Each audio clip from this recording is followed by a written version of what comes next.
All right, this is an auxiliary video because I know a lot of people are struggling with their PMP exam. They're struggling with process. Maybe you are my student, maybe you're not my student, but I wanted to give you guidance about what is missing.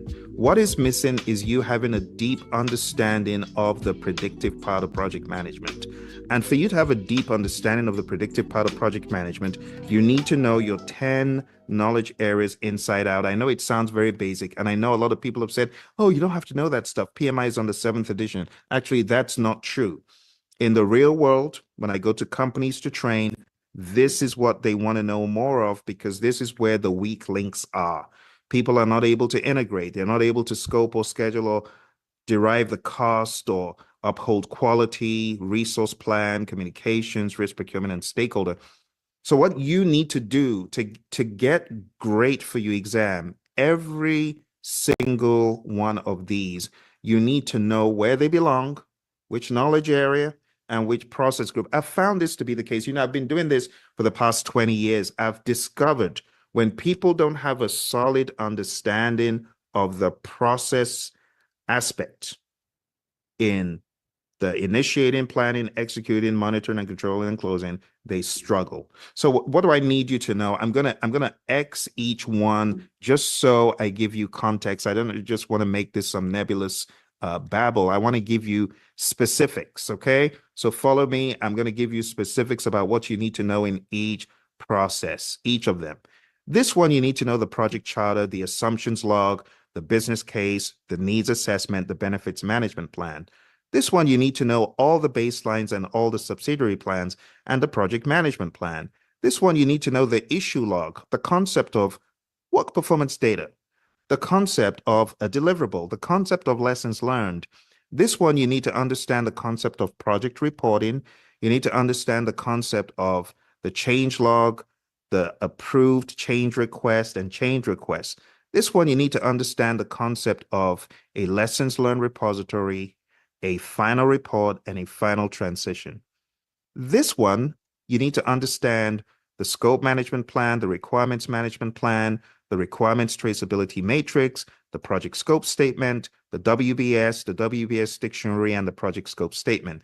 This one, you need to understand the concept of a deliverable acceptance form and scope creep. This one, you need to understand the concept of the schedule management plan, the concept of an activity list, activity attributes, a milestone list, the concept of a network diagram for sequence activities, the concept of duration estimates, the concept of the PERT formula, the concept of optimistic, pessimistic, most likely, the concept of slack, flow, leads, lags, the concept of having a schedule baseline and how that is different from a project schedule, the concept of controlling the schedule using slack, flow, leads, lags. When we talk about slack, it's not enough. You need to understand free slack, total slack, and project slack. You need to understand crashing and fast tracking. You need to understand the relationship types in schedule management. Finish to finish, start to start, start to finish, finishes, all that stuff, all four of them anyway. This one, you need to understand the cost management plan. You need to understand cost estimates, basis of estimates. This one, you need to understand the project budget and the cost baseline. This one, you need to understand earned value inside out, SPI, CPI, CV, SV, EAC, ETC. This one, you need to understand the quality management plan. This one, you need to understand the concept of quality reports and quality audits. You need to understand the concept of test and evaluation documents. This one, you need to understand the process of having a verified deliverable, a deliverable that they have stamped internally before it goes to the customer, which is where we have an accepted deliverable in validate scope. This one, you need to understand the resource management plan, you need to understand project resources in human equipment, material supplies. You need to understand the team charter. This one, you need to understand resource requirements. This one, you need to understand the physical resource assignments and the project team assignments. This one, you need to understand training and team building. This one, you need to understand feedback. This one, you need to understand problem solving for resources when they're not available, physical resources, that is. This one, you need to understand the communications management plan. You need to understand communication channels, if possible. Know the communication channels formula. This one, you need to understand the concept of communicating, sender receiver models. You need to understand communication methods, push, pull, and interactive. This one, you need to just understand the check-in of your communications plan. Going into risk, this one, you need to understand the risk management plan, the risk register, risk reports, and all these, you need to understand the concept of a risk score, the concept of expected monetary value, the concept of probability and impact being not just in terms of a scale, but in terms of absolute probability in percent and probability in, even if you're going to say this relates to resources, what is the probability that these resources will be available? And then what is the impact of a risk in terms of resource hours, man hours, and dollars? When it comes to the concept of implementing risk responses, you got to understand the A team and the easy. So avoid, transfer, escalate, accept, mitigate. This is where you're carrying them out. Easy, the exploit, accept, share, enhance, and escalate. When it comes to positive risk, you got to understand that as well. When it comes to monitor risk, you got to understand that you're going back to your risk register and you're saying what has changed. So risk review meetings come into play here. For procurement management, you got to understand a procurement management plan, a procurement statement of work, make or buy analysis, make or buy decisions, bid documents, RFPs, RFQs, RFIs, and so on. When it comes to conduct procurement, you got to understand bad and good negotiation tactics, nickeling and nibbling and all the bad ones, all the good ones, just know what it means. But you want a win-win. Just think win-win. The concept of agreements, the concept of having a bidders conference, the concept of advertising is helpful there. And when it comes to control procurement, you got to understand that you are managing the contract. I know it's in monitoring and controlling, but you're really managing the contracts. When it comes to procurement, a very big concept here is contract types. So you got to understand fixed price, cost reimbursable, time and material, on the fixed price, firm fixed price, FPIF, FP-EPA, under cost plus contracts, cost plus cost reimbursable contracts. So CPIF, CPAF, and CPFF, you got to understand those as well. And last but not least, when it comes to stakeholders, you got to understand the stakeholder register. You got to understand the power interest grid. You got to understand the SEAM, the stakeholder engagement assessment matrix, the stakeholder engagement plan. You got to understand the concept of working with the stakeholder and communicating with the stakeholder. And last but not least, the concept of looking back and saying, are we doing a good job with our stakeholder management? And if not, you need to change something. The PMI has terms in the seventh edition, which one of them is a share of wallet. And a share of wallet is an indicator of how much of the customer's business you actually possess, how much of their wallet are they sharing with you.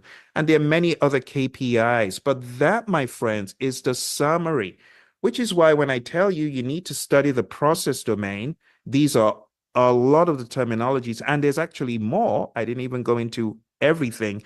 But at top of the waves, if you are truly masterful of all the things I've mentioned, which should be over 100, yes, you are closer, very close to PMP exam readiness.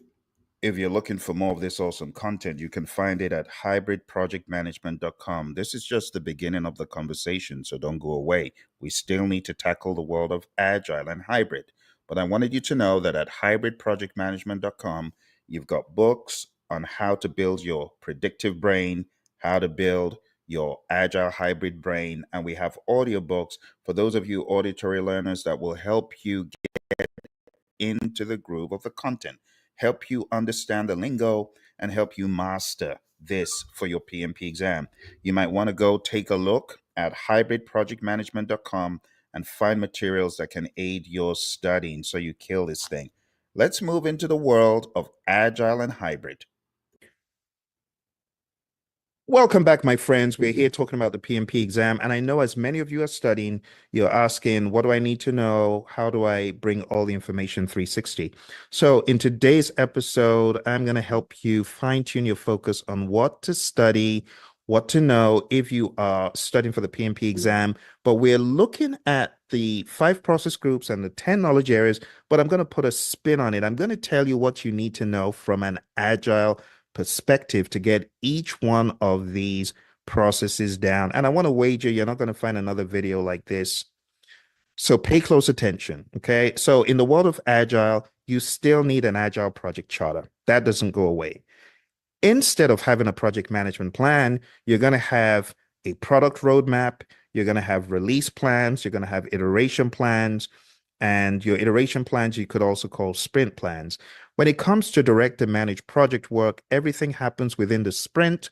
So you need to understand the concept of time boxing. When it comes to manage project knowledge, you're going to have a retrospective instead of that. When it comes to monitor and control project work, you're going to have burn up charts, burn down charts, and other KPIs. When it comes to performing integrated change control, well, that's what Agile is about. It's a change control framework, approach, mindset, philosophy, and closing out the project or phase. You should be able to close at any time. We don't have phases, but we have sprints, we have iterations, and we could close down an entire operation, an entire project, an entire scope of work at any time. Why? Because once we've closed out the sprint, we know it's closed, right? And then we move into the next one. We don't have stuff hanging from phase to phase like we do in the world of predictive. So it's very different. It's a clean sweep. Did it meet the definition of done? Yes or no? Going into scope, as far as having a plan for scope, the closest we have to this is having a model, an approach, a framework. So Scrum with its 353, you got to understand Scrum and the vehicle. Kanban, you got to understand the process of how Kanban works, how the flow works. And once you understand that, you have some sort of scope plan. One of the things you have in the world of Agile is a product backlog. You also have a sprint backlog. And instead of having a big old requirements traceability matrix, you have your backlogs. So product backlog for everything, sprint backlog to be more specialized. When it comes to the WBS, you have what we call PBIs, product backlog items. So your PBIs, understanding whether they're epics, feature, story, task is going to help you. But we don't necessarily call it a WBS. When it comes to defined scope, we have the definition of ready. So we talk about the INVEST acronym, independent, negotiable, valuable, estimable, small enough to fit within a sprint, and testable. When it comes to validate scope, we're really leveraging the definition of done. We're leveraging the understanding of acceptance criteria in each user story. So while we talk about requirements here, we actually talk about user stories, features, things of that nature. It's not to say that we don't use the word requirements in Agile, but we generally do not use that word explicitly. We could say feature, we could say story. And when it comes to controlling scope, it's pretty much done for you in that you have your product owner. So the product owner has the product backlog. We go through backlog refinement. We decide what we're going to do within the sprint, and we don't deviate from it as much as possible, right? Without the product owner and the team weighing in. So control scope is kind of a done for you in the world of agile system. You still have to work at preventing gold plating within the sprint, but once we have the guardrail set up, all you need to do is just operate it. For planned schedule management, the closest we have to this is understanding the cadence. When it comes to defining the activities, yes, we've got all of this stuff in our sprint backlog, but the individuals working as developers still have to break that down. When it comes to the dependencies, the developers will work that out together. They'll understand what needs to be done first, what needs to be done next. But as much as possible, remember the INVEST acronym. We have independent, negotiable, estimable, valuable, small enough to fit within a sprint. So the independent and small enough to fit within a sprint pretty much police a lot of this for us. When it comes to developing the schedule, we have a time box. It's not how long will it take, it's what can you fit within the time box. So it takes away the need for endless Gantt chart scheduling and so on. When it comes to control schedule, you have the KPIs that are helping you, right? You have your burn up charts, you have your burn down charts, you have your understanding of other team metrics, completed versus committed, and so on. When it comes to cost, again, we don't dwell on this excessively. Yes, when it comes to components we need to purchase, yes, we understand that. But when it comes to labor hours, we have a stable, organized, self-led, self-managed team, and that takes away the need for calculating tons and tons of hours on end. So it's not to say that we don't do cost management. We do it in a just-in-time way. So when we're closer to the period of performance and we know what needs to be bought, then we buy it. And It's a just-in-time approach as opposed to big old cost management. When it comes to control costs, yes, we still do this, but we do it on a scale down, just in time, in the sprint kind of a way.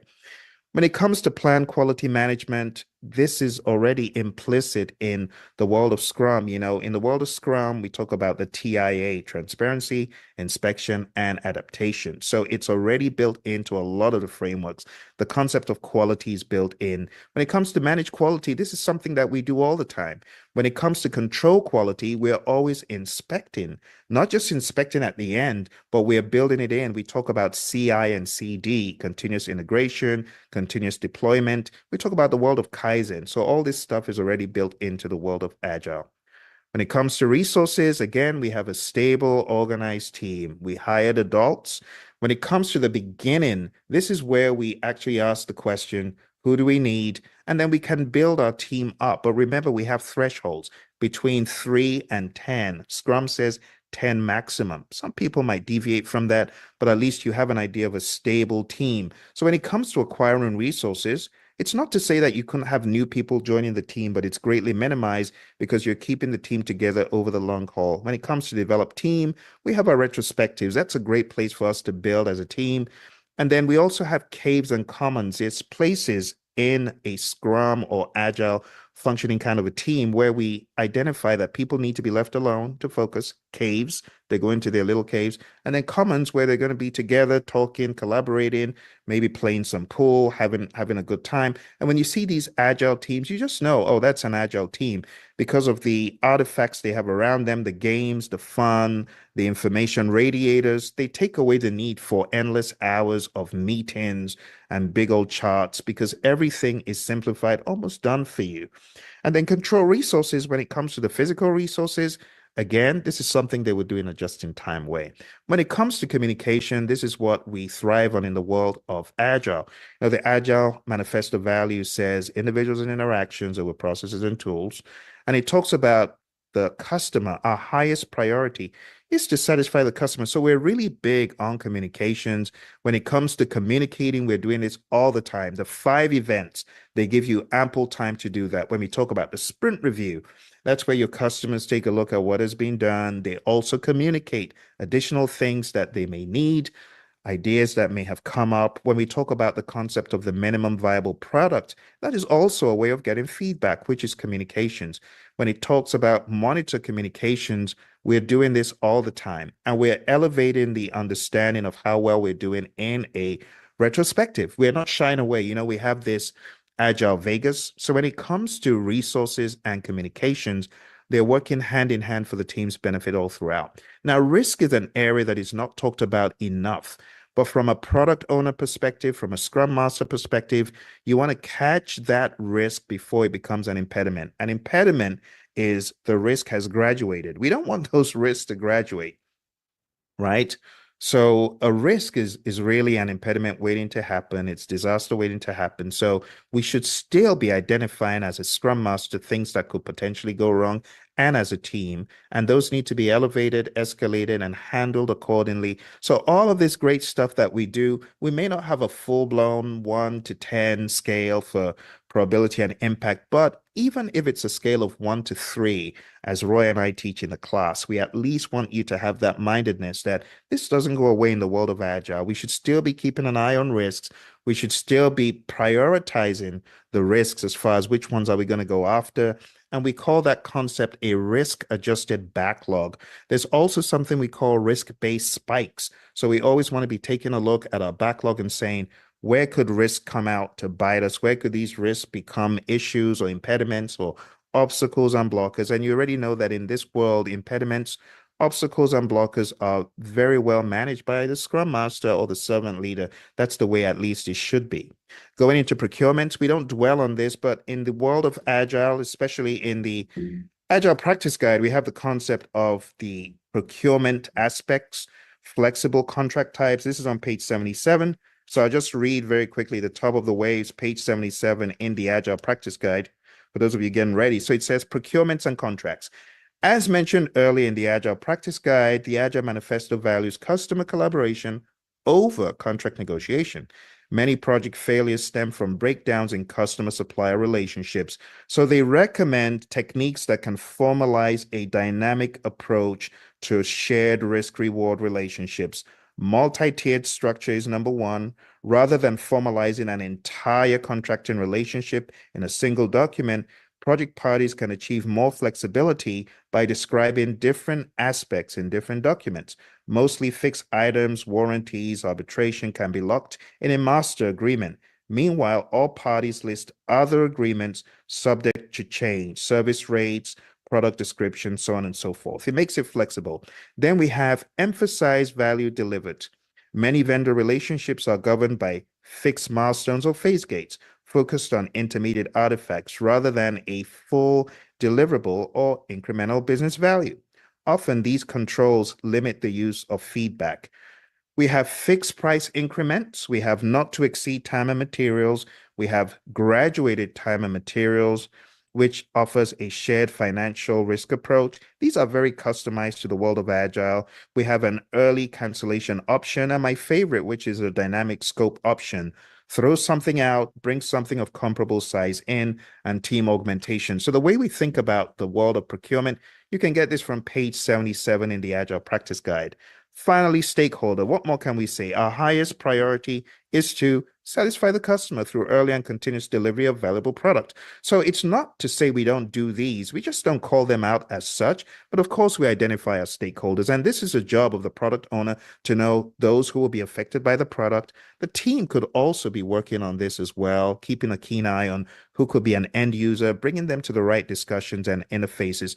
A lot of people don't realize that the product backlog didn't get here magically, right? The product backlog got here as a result of the stakeholders and the customers sitting down with the product owner and maybe some of the development team and writing these user stories, coming up with epics and features. And that's what makes its way into the backlog. So when we talk about planning the stakeholder engagement and engaging the stakeholders, vehicles such as story writing workshops and so on come into play, product road mapping. A lot of stuff happens before the team comes in, especially the visioning, the product road mapping, and then we get into release planning, iteration planning. These are all vehicles for the customers and stakeholders to come in. And you always want to be looking in the rearview mirror and saying what is working well, what isn't working well with the stakeholders. And that's why we have the sprint reviews for them to give us feedback. And we also have the retrospectives where we look in the rearview mirror. And with that said, you got to remember the most popular framework in the world of Agile is Scrum. So everything here on the screen, I want to wager that in one way or another, customized or something else, we attack all this stuff. We just do it differently. We don't call it the same stuff. Some we might, but we look at this differently, but we still, as you have seen, get it all done. And that's the world of Agile. That is how I want you to think about what am I doing in the world of predictive and how does it equate into the world of Agile? This is how I want you to be thinking for the exam. So I hope you found this to be useful. Definitely hit the like and subscribe button if you're watching after the fact. All right. Thank you very much. I'll go ahead and stop the recording and see if there are questions. All right. Well, now's a great time to ask questions, my friends. If you got questions about anything I have shared, that'll be a brilliant opportunity. I know lots of you might be struggling alone, trying to get this thing done, finding it hard. So I decided to show up today to inspire you, motivate you a little bit to actually look under the hood, because a lot of people, they say, yeah, page 25, I know that page. And they actually don't. When I quiz them, when I query them, I actually find out that a lot of what they thought they knew, they actually don't know. They actually are so far behind. So the process domain is a beast. I've been hearing a lot of complaints through the grapevine on, the Reddits of this world, people failing the exam, the LinkedIns of this world, and the other social media people are failing the test. And the reason, the chief reason for failure is really process. So let's kick a few tires before I jump off here today. I'm just going to ask you a few harmless questions, very harmless questions. Here's your first question. Your team has been following the PMO recommended communication methods for your Agile project, but stakeholders expressed their displeasure regarding quantities of communications that have been distributed. What should you do next as a project manager? Is it monitor communications and stick to the originally decided upon documentation in order to move the project forward? Is it find common ground areas for improvement based on the organization's need and then use experiments and retrospectives to progress? Is it escalate to the sponsor and have her tell the stakeholders that this is standard PMO procedure that must be followed? Or is it D, monitor the stakeholders more frequently and have a dedicated phone line so they can call you if they have something urgent to discuss? What do you think? We're starting with a few softballs here. Softball question. Not that threatening. All right. What do you think? All right. So the best answer, what I was expecting you to choose, is to find common ground. That's always the best recipe. Find common ground, get everyone on the same page. Whenever you reject a customer request, even if it's the most ridiculous, you're probably choosing the wrong answer.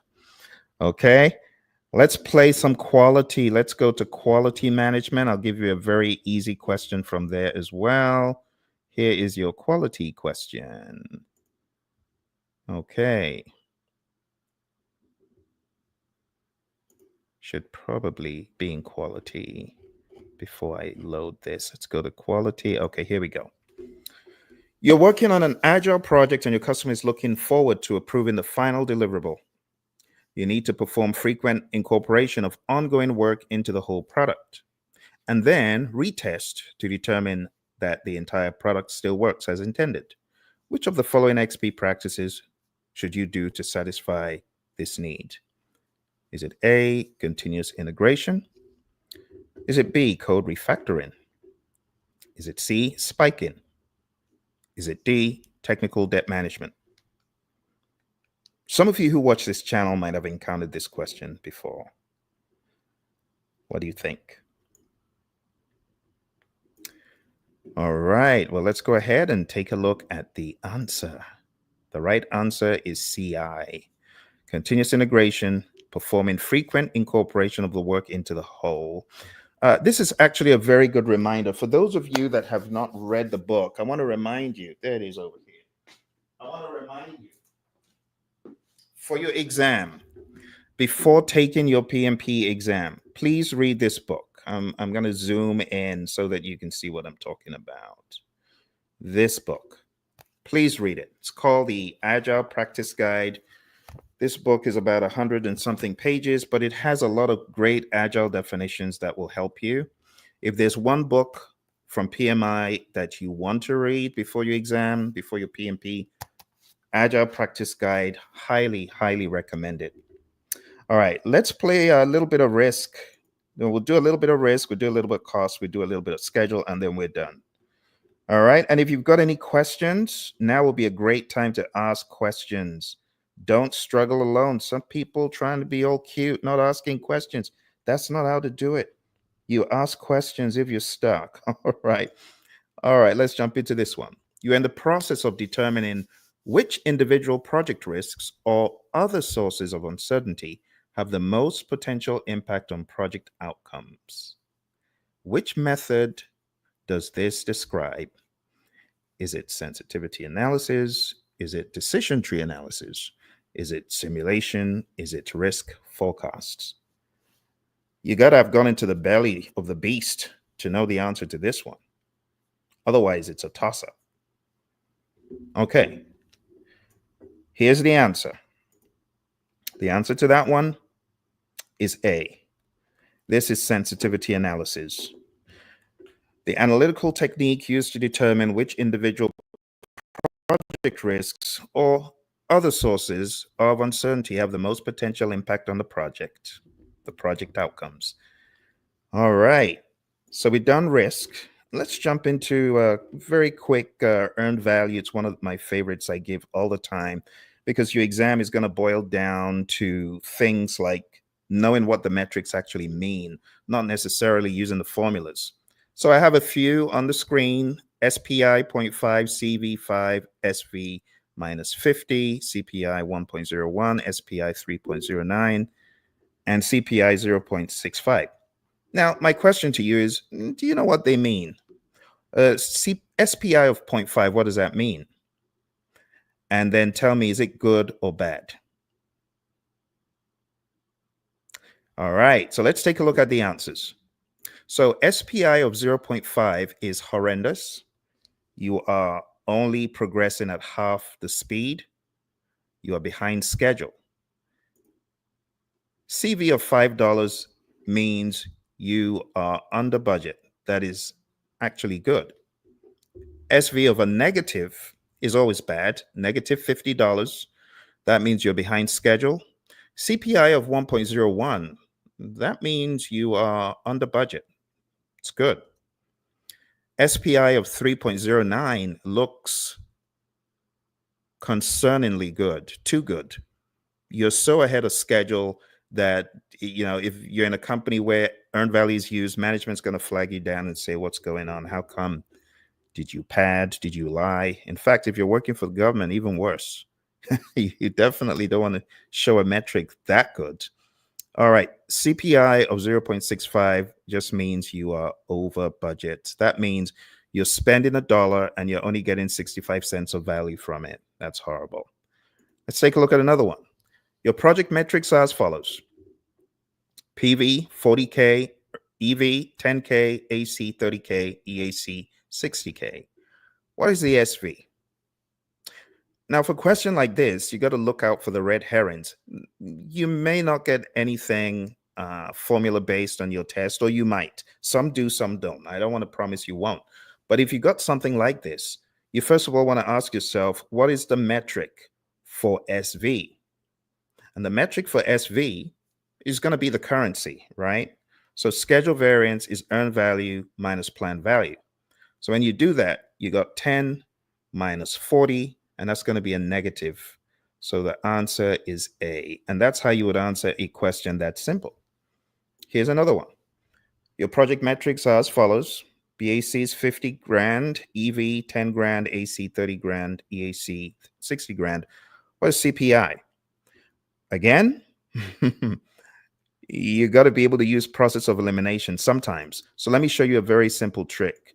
When you get a question that's asking for CPI, if the answer is in dollars, that is already a red herring and a suspicious answer, because CPI is not in dollars. It's metricless, should I say? Well, it's in decimals, is what I mean. There's no symbol behind it. So those are suspicious right away. And imagine if someone told you, oh, I'm only spending $1 and I'm getting $30 of value out of the dollar. You're going to be suspicious. That's what C is telling you. C is telling you, I'm spending $1 and I'm getting $30 out of it. That is very suspicious. So even without lifting a finger to calculate, I already know these three are bogus. But when I put in the formula is EV divided by AC, 10 divided by 30, which is 0.33. So even without you solving, there's ways you can use the process of elimination to just cancel what is bogus and what is not true. All right, let's move on to our final one for today, and then I'll let you get back to work. All right, here's a final one. I should say final few, because these are so easy. So this one, you are a project manager on a hybrid project using a predominantly agile approach, and in the process of decomposing work to be done. See that? Which of the following is the largest size? This is so easy. So if you remember my mnemonic, those of you who were in the class with me, you remember the mnemonic? What is the mnemonic? Phil eats fries seldomly. Amen to that. Phil eats fries seldomly. Product, epic, feature, story, and task. Phil eats fries seldomly on Tuesdays, hopefully on no day. But that is product, the highest level, epic, feature, story, task. A feature bunches these stories together for release when it makes sense. So that's a very, very easy question, my friends. You should know the hierarchy just in case. The noise levels about Agile were very high once upon a time on this exam, and they're still somewhat high. All right, you are planning how and when to deliver a product on an Agile project. Which of the following approaches would you do, should be the word. Should you use long cycles to undertake work, review the plans, and stick to the plan? Use long cycles to monitor work, review the results, and adapt as necessary. Use short cycles to undertake work, review the results, and adapt as necessary, or use short cycles to plan the work.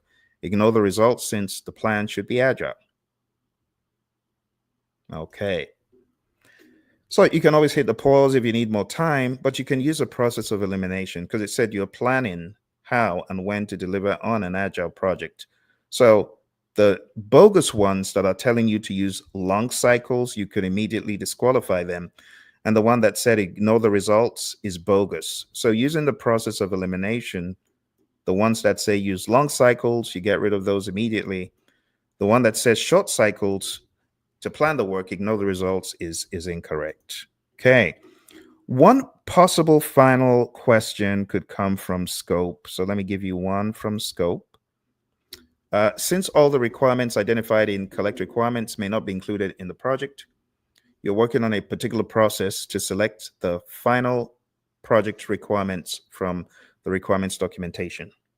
You derive a unique output from this process. Which of the following is not true about the unique output of this particular process?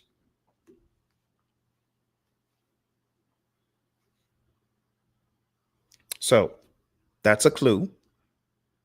They're talking about collecting requirements, right? So, which is not true? A, it is an output of scope management that links requirements to stakeholders. B, it describes in detail the project's deliverables and the work required to create those deliverables. C, it provides a common understanding of the project scope among project stakeholders. And D, it may contain explicit scope exclusions that can assist in managing stakeholder expectations.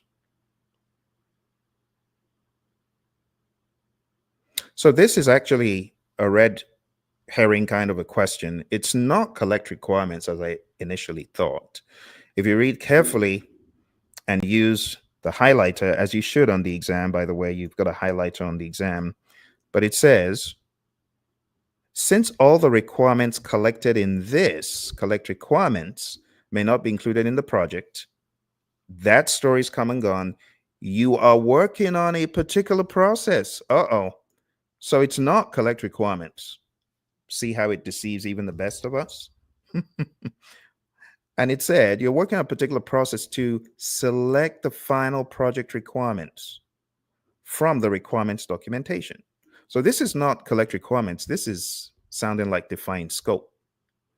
So now that you know it's defined scope, which of the following is not true about the output of defining the project scope? So it's a very roundabout kind of question.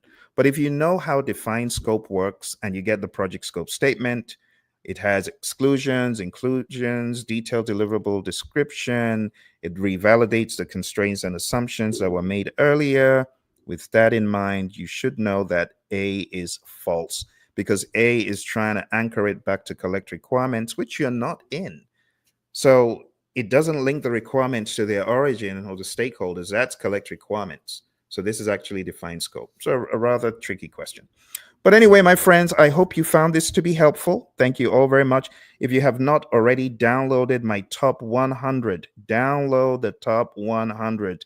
It's this link right over here, bit.ly/PMP brain. When you download it, you are going to get a list of all of my little PMP exam surprises that I think, questions could come from there. So if you download it, you'll be able to go over those. Even like if you've got, let's say you've got an exam tomorrow, I would advise you to go over the list of what I've put there. Let me go to the link and show you what it looks like. So when you go to the link, let's remove this and let's share. I'll show you what's in there. All right. So when you go over there, you're going to get this list. It's a long list of stuff. You can see it's got the project charter, assumptions log. And what I've done in here for most of the knowledge areas, I have included some aspects of Agile that you need to be aware of, but there's still a whole lot more bits and pieces. And right here, I have 100 items that I would highly recommend understanding and knowing. Think about that, 100. Imagine if there's a question for each one. It will do you good to go over it. Don't just say, Phil, yeah, I know page 25. No, please make sure you know this stuff because I want you to ace the process domain on the exam. Okay? Any questions? Any concerns? I do not see any questions. Going to give you a little bit of time to ask questions if you have. But if you don't, I want to wish you all a happy holiday season. Those of you in the United States, you're about to celebrate your Thanksgiving. Hope you have a lovely time. And those of you who are getting ready for the exam, don't give up. Keep hitting the exam hard. If you are struggling to study and you're wondering what can I study? You want to study PMP exam immersion. We break the exam down into 35 tasks. We make it simple. It's people, process, business. You've got everything you need here. Agile perspective, predictive perspective, hybrid. Okay. Thank you all very much. I wish you all the very best. Happy holidays, and I'll talk to you very soon. Bye for now.